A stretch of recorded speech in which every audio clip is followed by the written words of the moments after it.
Everyone. Thank you for coming today. As Michelle mentioned, I am the Special Collections Librarian and the university's archivist now as of July. So I'm quite new to the institution, and of course I'm very humbled to be in your presence, as many of you have many more years and many more memories of the institution. And so I look forward to hearing your comments and your thoughts also. What I'd like to do today is kind of present some of the facts and then a few of my thoughts on them. And of course, take yours also and learn from you. As Michelle mentioned, we've been working on, exploring the archives and digging deep to see what we can find out about the naming of the institution, particularly in light of the recent events and the removal of the bust from the college's library.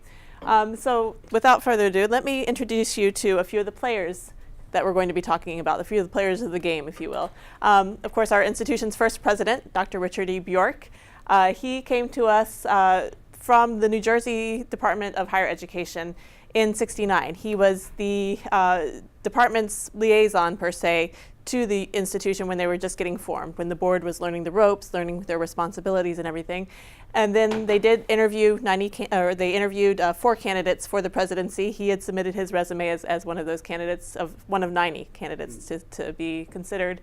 And he was interviewed and appointed the president of Stockton, with his term to begin on September the 1st. I mention these dates because we'll talk in just a second about the way that things played out, the way the timeline ran.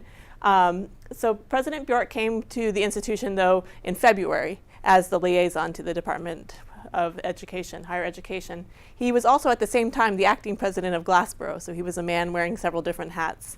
And he was officially the president as of September 1st that year, but he was appointed acting president June the 23rd. So I mentioned that because we'll talk about that in just a minute too. And he does have a background in, or he did, he has passed on unfortunately. He had a background in political science. He got his bachelor's degree from Yale, and then went on to get his master's degree from Vanderbilt in political science and a doctorate from Michigan State, where he also taught for a while.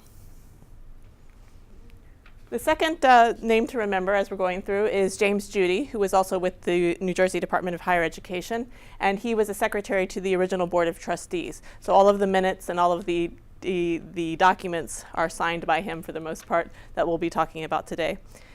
He then went on to have a career here at Stockton in as the Dean of Educational Services, which was later called the Vice President of Educational Services. He got his doctorate while he was serving here at Stockton, and then moved on, I believe, to another institution, but I don't know which one. One of you probably knows much better than I. The other people to keep in mind are our original Board of Trustees, the members of the Board of Trustees. All but 2 of them are deceased. We do still have 2 with us, and I'll talk about that a little bit later also. The original Board of Trustees consisted of Elizabeth Alton, who was, if you will, the founding mother of Stockton. She had been working since 1966 to get an institution of higher learning, a 4-year college here in the area. And so she is kind of considered our founding mother. Franklin Berry was a lawyer in Ocean County. Dr. Robert A. Brooks was a DuPont scientist. He's a chemist. He is still living. James P. Howard was the president of Atlantic City Electric, and he's from Atlantic County. He was from Atlantic County. And William Kanicki, he was the president of a bank in Cape May. Magda Luchter was on the board of the Vineland Public Library and very involved in several community events. She was from Cumberland. Her husband published the paper. He did, the Vineland Times. The Vineland Times, is that right? Yep. Frank Lindsay, who was a director of Scope Incorporated, which conducted employment counseling, and he also had previously worked for the predecessor to the Department of Labor and Workforce Development, and he was from Cumberland County. And then David Taylor, who was the chair of Charles Reynolds, the editor of the Atlantic City Press here in Atlantic County, and then David Taylor, who was the chair of the board for that very first original board, and he is from Burlington County. And he is still living also. He's a professional engineer. An engineer, okay. Yes, I'm sorry, I skipped that page. So to look at the timeline a little bit, the very first board meeting was held February 4th, 1969 at Atlantic Cape Community College. That's when they organized and started their work. June the 4th, so a few months later, there was a public call for suggestions for naming the college. September the 8th, the name of the college was selected as South Jersey State College. October the 1st, the name was changed to Richard Stockton State College. And October the 17th, the name was approved by the State Department of Higher Education. So we're looking at a very short timeline here, from the time, June the 4th, when the first call for names went out, to September, when the name was selected. So not much time for consideration, not much time, but they did have an interesting process for the selection of the name.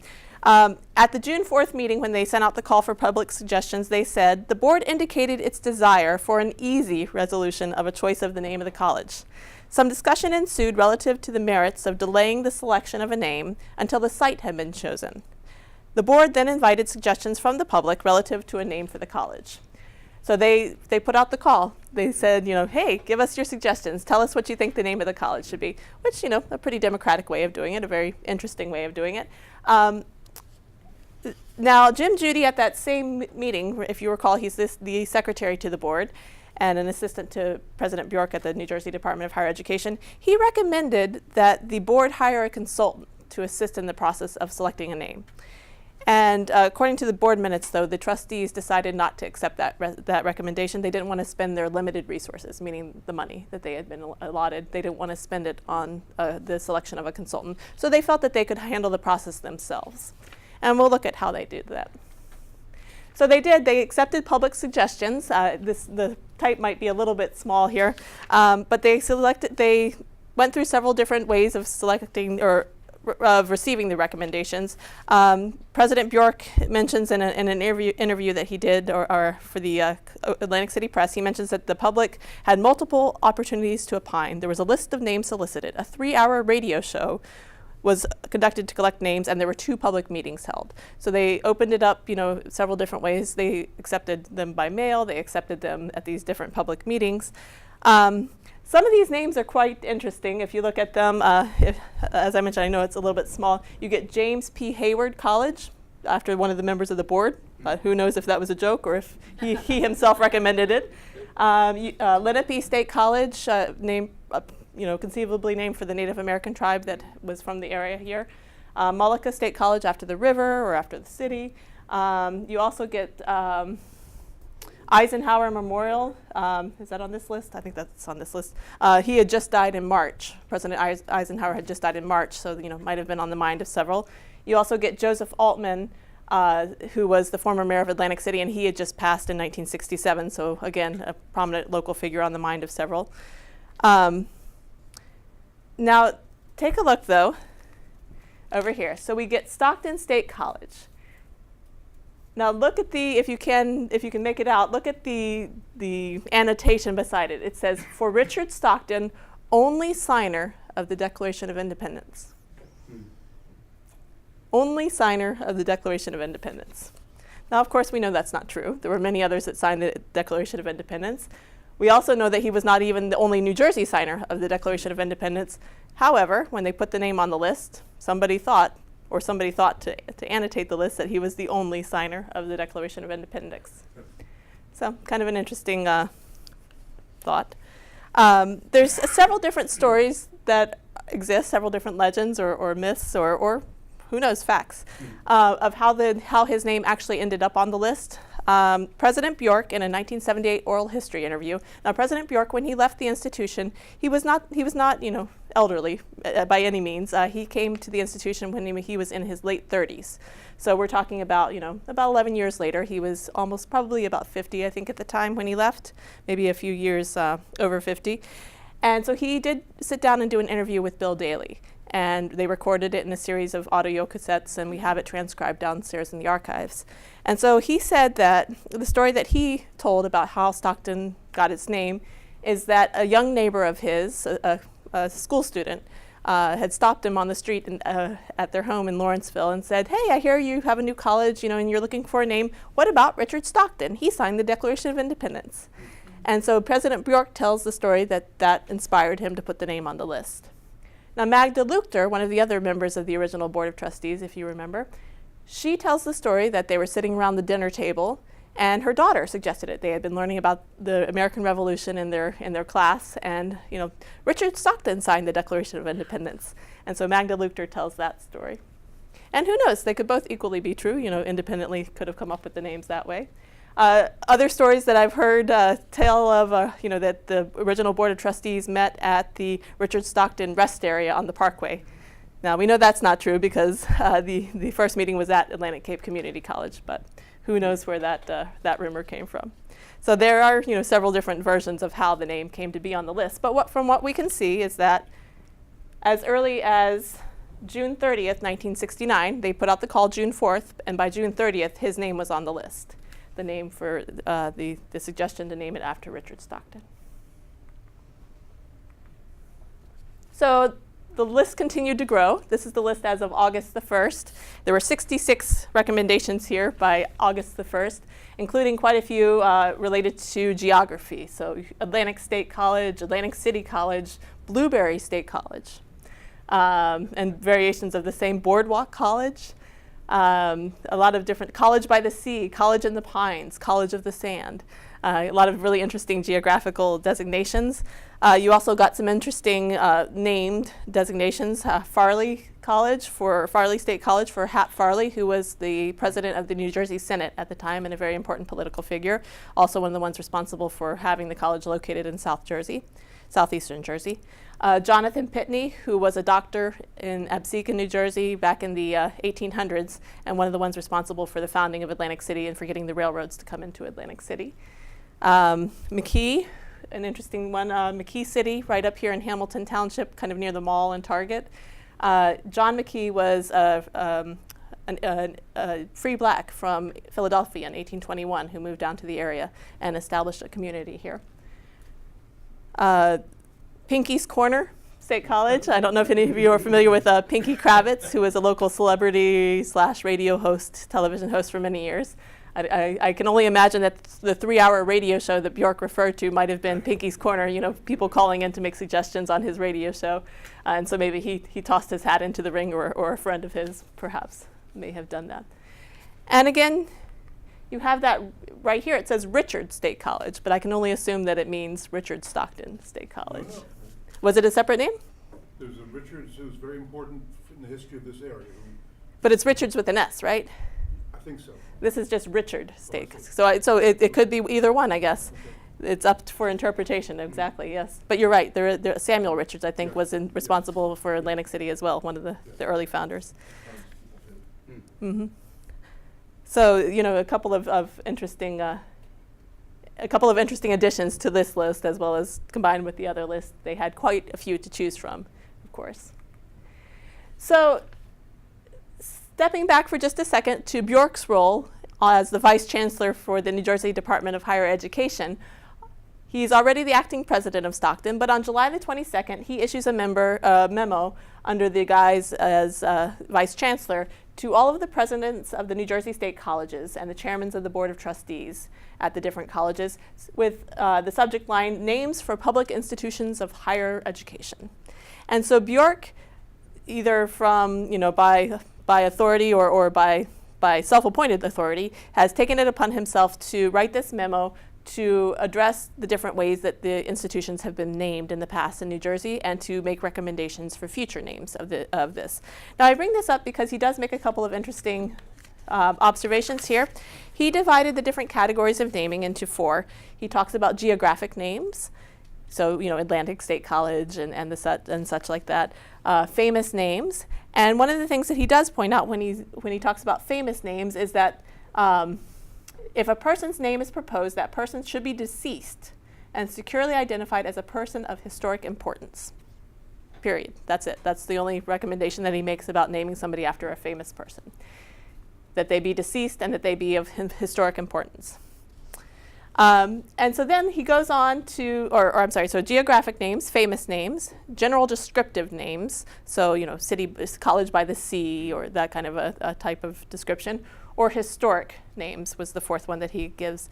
And then he gives a few examples at the very end of his memo of proposed or interesting names that he finds attractive. And he gives as examples Glassboro State College of North Jersey, Woodrow Wilson State College, Jersey Shore State College, and Richard Stockton State College.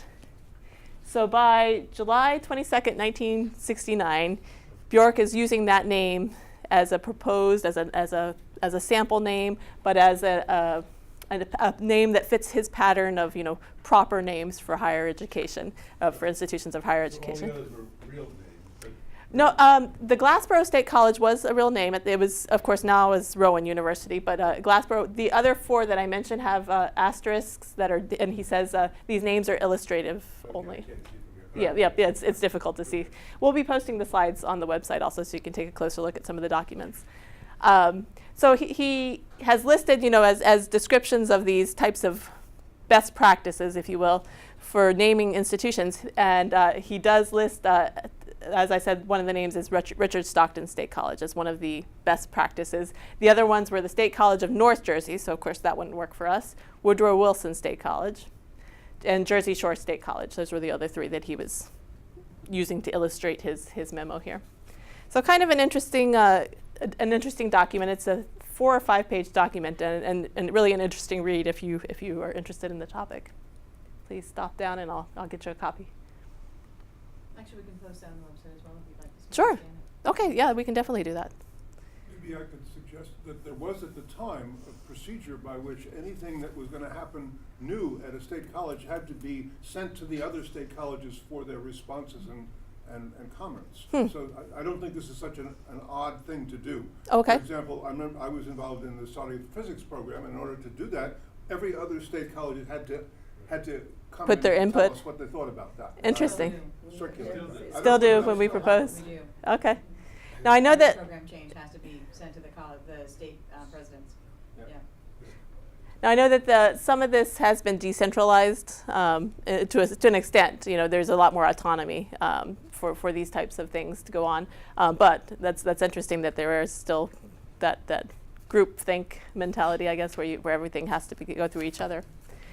So this is on July 22nd that President Bjork had issued this memo, and at the same time, let me just step back 1 second. He was getting a little frustrated, I think, with the search for the names, and so he started to push a little bit on the board to come up with a name. And at one point in August, or actually before this board meeting that I'm going to talk about right now, late July, early August, he said to the board, I would hope that you would have a name ready for us to propose in September to the Board of Higher Education.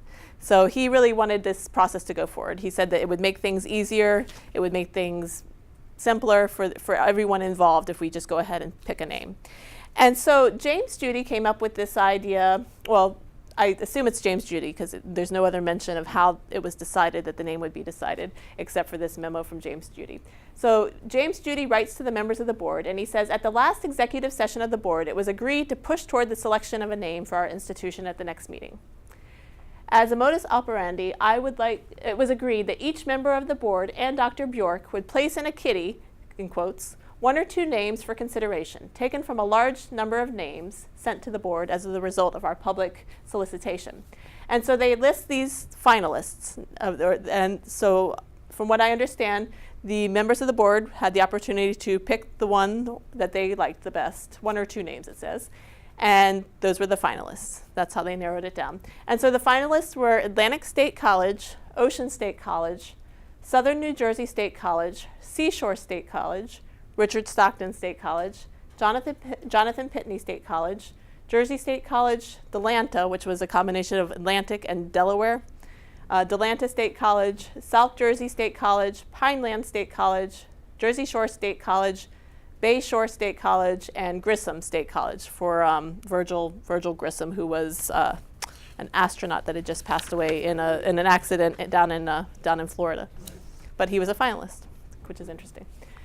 And so then James Judy goes on to say, it occurs to me that the process might be facilitated by an initial paper ballot that would allow us to gauge relative strength of the names from the list. Would you please indicate on the attached form the 5 names from the above list that you think most appropriate in order of preference?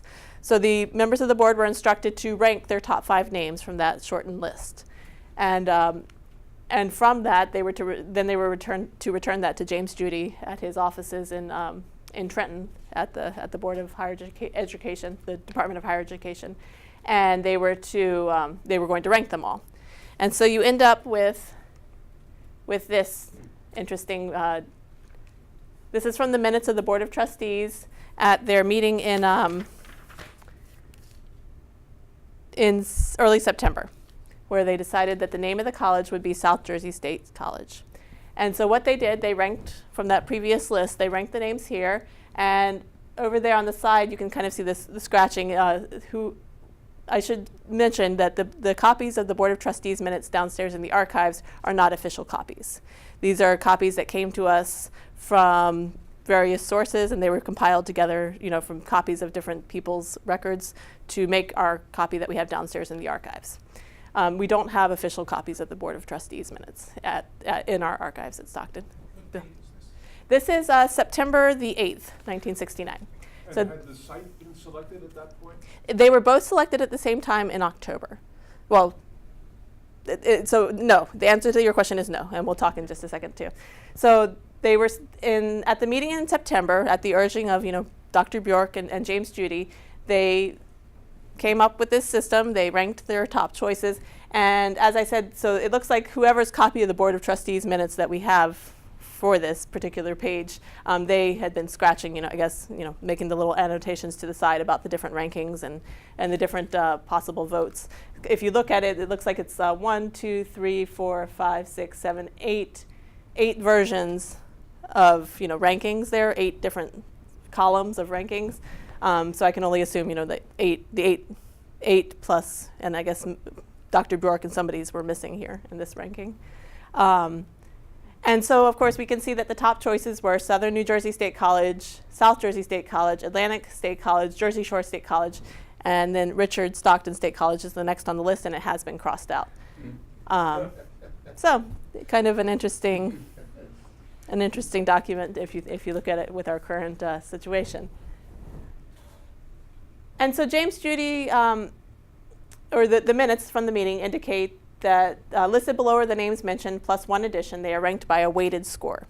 There's no indication as to what they were using, the score, the weighting that they were using, but they indicate that it was a weighted score. And then the reason that some suggestions have 0 points is that the original proposer of the name or the original person that wanted it on the list has not responded. And the lists and scores are designed to help the trustees narrow the field. I would hope that we could wrestle with the top 3 to 5 names on Monday and ballot out a choice as was suggested at the last meeting. So I'm sorry, this is actually from the president's report that was sent to the members of the Board of Trustees ahead of the meeting that was happening on the 8th of September. And so at the meeting at the 8th of September, they did put forward a resolution to name the college the South Jersey State College. It was voted on. It carried 6-1. 3 members of the board did not vote, it looks like. And they sent off the resolution to Trenton, to the Board of Higher Education, to the Department of Higher Education, and asked them to approve the name. Now here's where things get a little interesting. Because what happened was that it was not approved. Now, President Bjork, in his 1978 oral history, says that he and David Taylor, the president of the board, prevailed upon the Board of Higher Education to reject the name. And that's all he says in his oral history. Now, what he goes back and says to the board, though, is something different. Because he goes back and says to the board that, I don't think I have the document here, I'm sorry. He says to the board in his president's report that the Board of Higher Education decided not to act on the name because over the objections of some of the other colleges, that if we called ourselves the South Jersey State College, that would imply that there were no other colleges in South Jersey, and Glassboro and the College of New Jersey would be offended, or Princeton, and any of the other colleges in the South Jersey area would be superseded. They'd be, it just wouldn't make sense. To have it called South Jersey State College. So that was what Bjork told the members of the board had happened. But in his oral history, he says that he prevailed upon the board to reject the name. Why? I'm not quite sure. There's certainly theories about it. But that is what happened. And so the board comes back together on October 1st, and President Bjork has told them this in his president's report to them, and he asks them to vote again. And so this is how we end up with the board examining the names and recommending that the college be called the Richard Stockton State College as the official name. Now let's go back just one step here to this one. Now, when they rejected South Jersey State College, there were many other names on that list that they could have picked from, and they had even crossed out Richard Stockton State College. So, also, I mean, nobody on the board knew that the people in Trenton had recommended the name? They didn't know that? Well, I don't know that the people in Trenton had recommended the name. I think that because Bjork didn't like it, or Mr. Taylor didn't like it, they went behind the back of the vote, because the vote was 6-1. I guess the one may have been Dave Taylor. We could probably figure that out if I go back and look at the minutes again. He's and still alive. he is still alive, yes, and I want to bring that up in a minute. The only thing I can figure. To the desk of the It went to the desk of somebody there, but from what we can tell, President Bjork asked them not to consider it. Maybe he sent it along with a memo, or maybe he went in person and said, "Just forget about it. You know, we're not gonna mess with this one." And nobody there then back channeled to us. Not that I can tell, at least not at this point in time. You know, I don't know if after this oral history came out in 1978, if any of the other board of trustees members had some pushback for him on that. He was leaving the institution, though. This was kind of his exit interview, if you will. So And are we assuming that this is what happened because of what he said in the interview? Because Yes. it's also, of course, possible that he remembered wrong? Yes. Or changed what happened in his, so do we have any other? Well, and I'll talk about that in a couple minutes, too. I am going to try to verify that by going to Trenton and looking at the state archives. But, you know, if we go back to it, too, he was only a little bit over 50 when he left. So it's not the memory of an older man of things. But yeah, it's an interesting Memory is question. valuable. Exactly. Not just because of age. Yeah, as any of us, Memorable. yeah, as any of us that deal with oral histories know, you're exactly right. You're exactly right. He didn't like that. No, he But I didn't. was wondering when he went back and said the department didn't like it, if he was actually expressing his own view. And he was still technically, by this point he wasn't part of the department any longer. But yes, he had been very aligned with the department. And he had put out that memo, if you recall, thinking back just a second ago. And it seemed like he really liked that Stockton name. He professes that he was the one that put it on the list.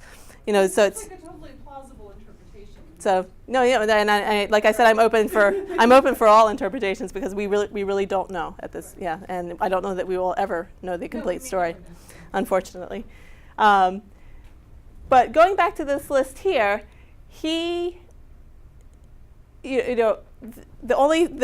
explanation that this is my opinion, solely my opinion, you know, my guess is that the trustees took a look at this list, and they said, okay, well, the geographic one was scratched off, so let's just jump down to the next available name. And that's my interpretation of what happened. The minutes don't clarify that at all. They just say there was discussion of the name. President Bjork indicated the board refused to act on the name that had been recommended. It was recommended that we vote, and the vote was 5-2 in favor of Richard Stockton State College. Now, thinking back a second here, you know, the South Jersey State College was a 6-1 vote. The Richard Stockton College was a 5-2 vote. The two votes against that name were both the Atlantic County representatives, and the third Atlantic County representative was not present on that day. And so we end up with Richard Stockton State College as the official name for the college as of October 1st, when the board voted. Over here, though, in the resolution, you'll notice it's Richard F. They appear to have made a mistake. Richard F. is a completely different person, one of the descendants of Richard the Steiner, I think. Robert F. Yep. Completely. So they appear to have made a mistake there. In the resolution over there on the right, it does have the correct name, though. And so the question comes to us, you know, now in 2018, you know, what did they know about Richard Stockton before they named it? And the answer is not much, from what we can tell. They really don't seem to have known much. You know, if you think about the document up there from the end of June when they were compiling that first list of names, they thought he was the only signer of the Declaration of Independence. Now, even if it was just the only New Jersey signer, that's still wrong. So they were wrong there.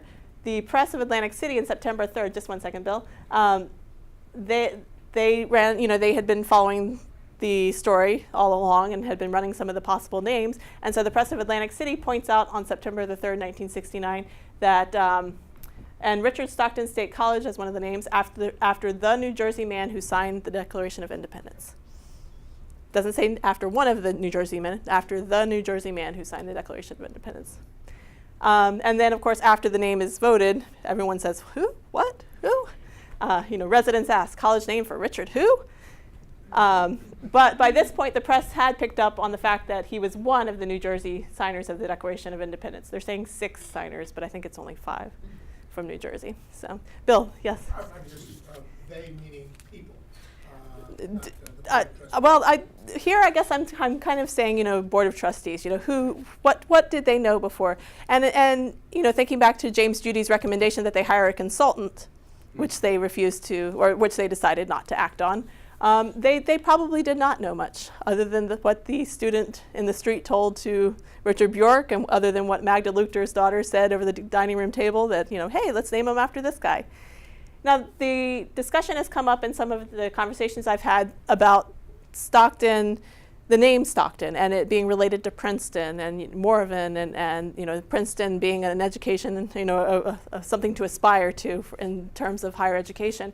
And so it's very plausible that Bjork liked the connection. He was from up that way, Lawrenceville, and it's very plausible that he really liked the idea of associating his institution with Princeton, and doing that through the naming of the institution, using a name that people up that way would recognize. So that's a very plausible explanation too.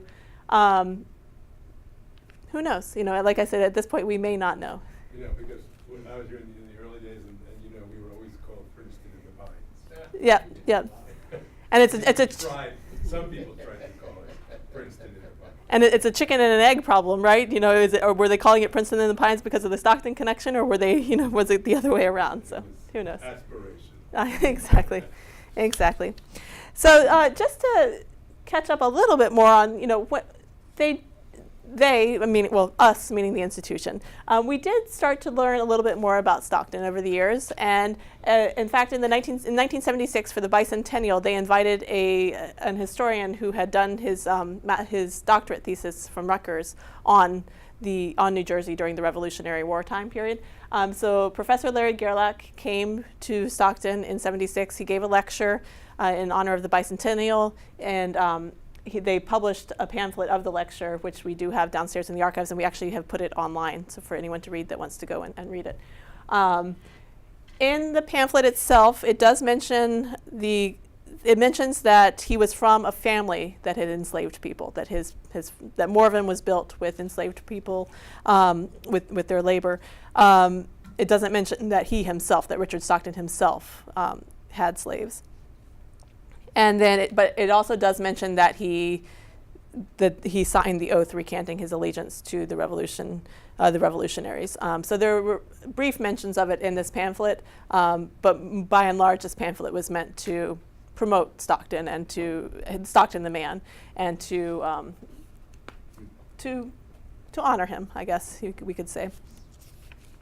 And over the years since then, there have been conversations on campus about Richard Stockton, the man, and his worthiness of having the honor of the institution named after him.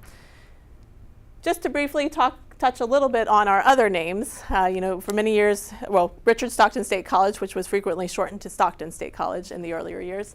And then in 1983, President Vera King Ferris requested that the name be changed to the Richard Stockton College of New Jersey. And she, at the time, she said that the college officials, in the press of Atlantic City, it says, college officials said the name change is meant to clarify that the Pomona-based school is New Jersey's Pomona, not Pomona College in Stockton, California.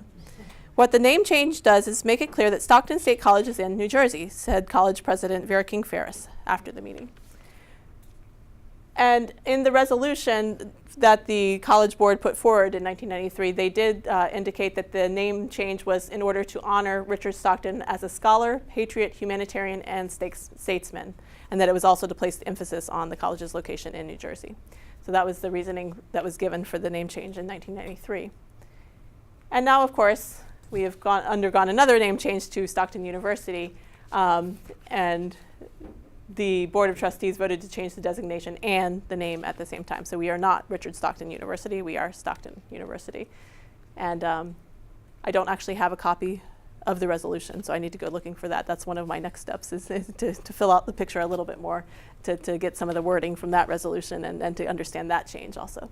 I just had a question. I'm not sure of the chronology here. Did the name change follow grasp The 1993 name change, you mean? I mean, have they changed from Rowan, or are they still Glasgow? Rowan was in the late 80s or early 90s. Rowan was? Switch from Glassboro State College to Rowan University was much Yeah, later. They got 100 million. Yeah. So that had already happened.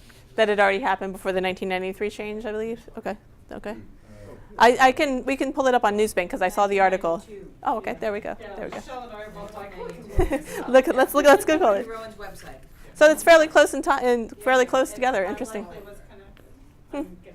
Or maybe it may have gotten our board thinking about, hey, maybe we want to change our name. Yeah. Or just clarifying and honoring Richard Stockton and New Jersey location. Who knows? Interestingly, we don't have as detailed minutes and reports from the more current Board of Trustees minutes than we do for the older ones.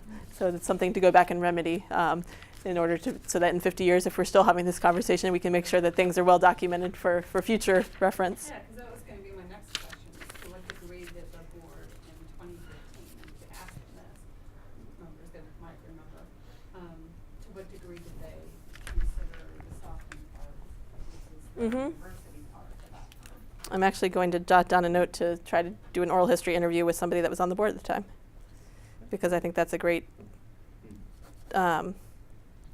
point to consider. So just as some background, these are some of the things that I have researched so far. It's not a complete picture. It's not the story's not over. We may have to have an update next year. But I have looked at the Board of Trustees meetings for 69 up through the early 70s. The Elizabeth Alton papers, which we do have down in the archives, Richard Bjork papers from his early days as the president, our press clippings that we have from that time period, and then the oral histories that I've been mentioning throughout the presentation. And a couple of the other places that I am planning to do or to research, we do want to try to seek out additional oral history interviews. As I mentioned, Dr. Brooks from the original Board of Trustees is still living. We've never interviewed him. Dave Taylor is still living. He was here on campus in 2010 and was interviewed by Ken Tompkins, but the question of the naming of the college didn't come up. So I'd like to see if I can do an update with him, update his interview a little bit.